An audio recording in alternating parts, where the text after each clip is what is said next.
Miyoibagi punsigi khwaidigi maruoiba amasung nungaiba tangkakti naha oiringegi matam asini. Miyoibagi tungi punsigi masak lepa haibasi naha oiringaida khankiba wakhal amasung pangthokpa thabaksingna lepi. Tangkak asimi nasu lainasu pamnaba tangkakni haina ahal lamansingna hainai. Matang asigi ahakpa khangna punsibu ngak senduna puba ngamlabadi punsi mahi yanba oi haina khanai. Phaina chakragana kangkhathang oina mamal yaugdaba punsi oi. Lanagi waphamgi mathakta leibak ama khumang choksin handuna Chakotpagi anoba thak amada purakpada Naharolsinggi thaudang lei. Aduna malengi leibak pumnamakna makhoi Naharolsing tinjang kaijangdaba achangba mi amamam ohenaba akhannaba mityeng thami. British loilamgi khubam nungdagi nanthoroktuna anoba leibak oina semkiba Bharatna mahaki puwarida mama leibak kidamakta kathokiba Naharolsinggi maraktagi leibak ningba lainingba haina khangnaba Swami Vivekanandagi mapuk numit January 12 da chehi khudingi Jatigi Naharolsinggi numit pangthoknaba Sarkarna kumza lising machamapan marpu marida warep lauki.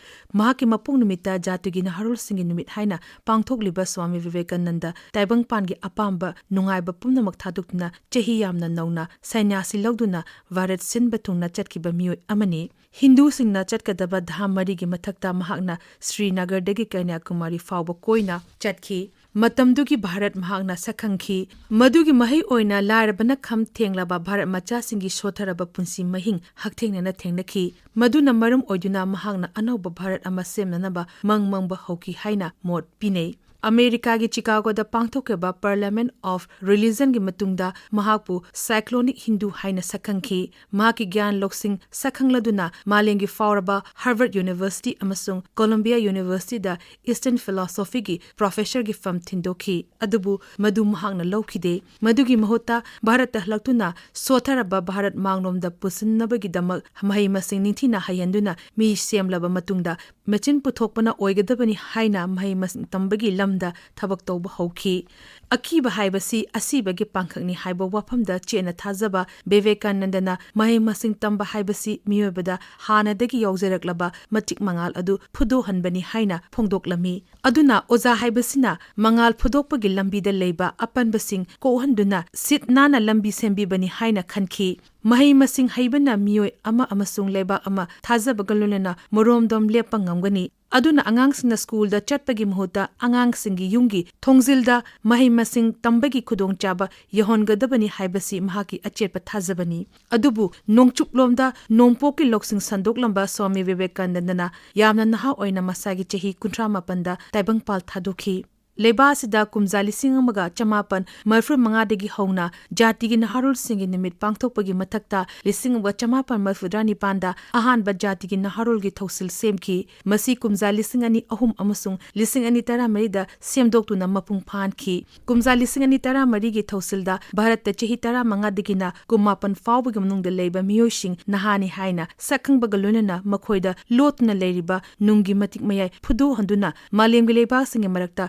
chaba mapam makkan bahaibasi thausil asigi asanba miengni masing yamlaba leba asigi Naharolsingbu maching leba miyoi ohenduna leba ki sel tungi Fibam phagat hanba sapu kanba thabaki pangkal sengbatpa amasung masamau phaba Naharolsing sengatuna tungda lakadaba singnaba pumnama thingba ngamnaba honaba haibasina thausil asigi maruoiba pandam oiri ahenba miyeng changadaba hiramsingdi mahai masing tamba hakchang phaba amasung aphaba punchi mahing sagatpa khutsa heiba rajniti amasung lengak sasanda saruk yaba haibasi